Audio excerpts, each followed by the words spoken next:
Audio Jungle.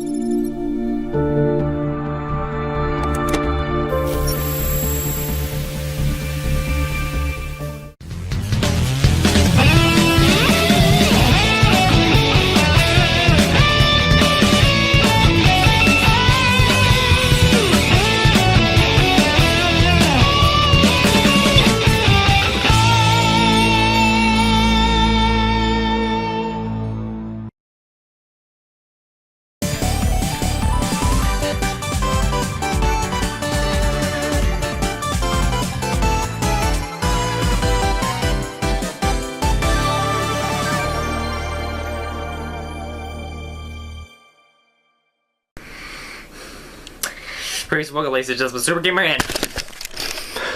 Okay, you have no idea how long I have waited for this day. You have no idea.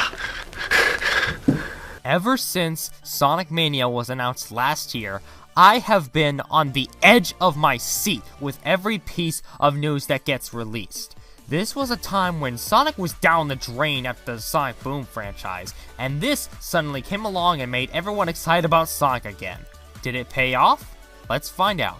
This is Sonic Mania. This game takes place after Sonic 3 and Knuckles. Sonic and Tails have received an energy signal coming from Angel Island, homeland of the Master Emerald. They fly to Angel Island to find Dr. Robotnik with his new henchmen, the Hardboiled Heavies. They discover a new crystal of power called the Phantom Ruby. The Phantom Ruby has the ability to travel through time, and the Hardboiled Heavies send Sonic, Tails, and Knuckles to many of their past locations. It's up to them to find the 7 Chaos Emeralds, travel through time, and stop Robotnik and his goons once and for all. Let me just get this out of the way right here and now.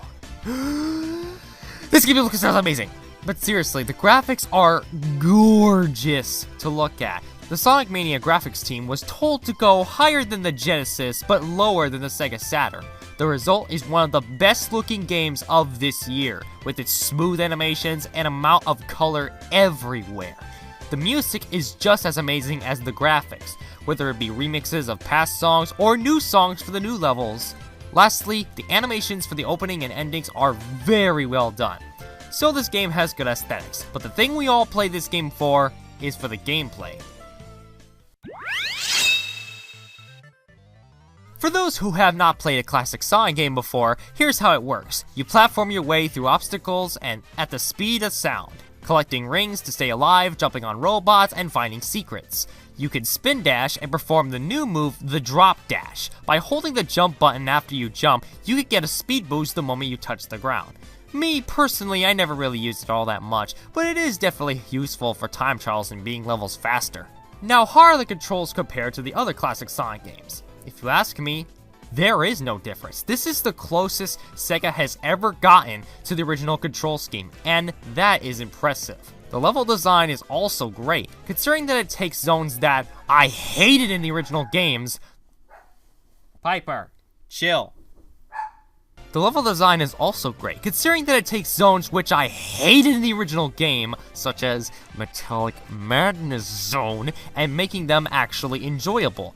The elemental shields from Sonic 3 and Knuckles also return, and they all work just like they did in that game. The special stages are actually good this time around.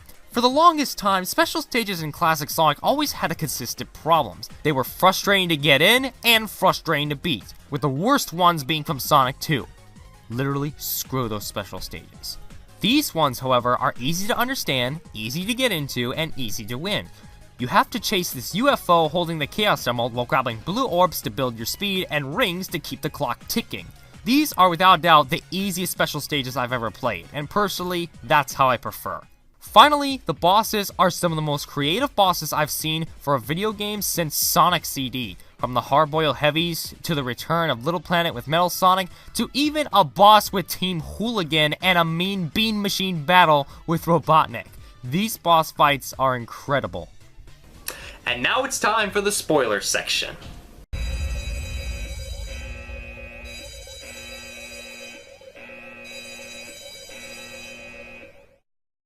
Sonic and friends make their way to the final zone in the game, Titanic Monarch Zone.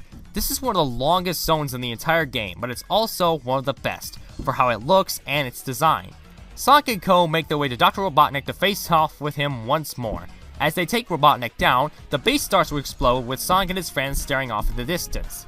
This is actually the bad ending. In order to get to the good ending, you need all 70 Chaos Emeralds. Not only do the emeralds give you Super Sonic, who by the way is awesome, but it also gives you access to the real final boss of the game.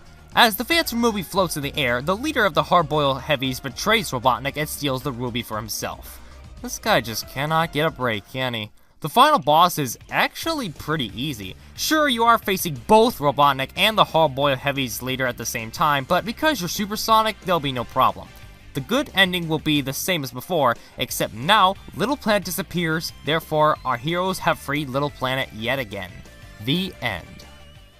And that was Sonic Mania, and hands down, this is the best Sonic game since Sonic Generations, and that was over 6 years ago. So it's great that we have another amazing Sonic game after all this time. I know I sound like a broken record at this point, but if you're a Sonic fan, even a casual one, this is a game you won't want to miss out on. For that, I'm going to give it a 5 out of 5. Until then, I'm the Super Gamer, and I'll see you all next time. Bye-bye! Oh, by the way, check out this shirt. Love it.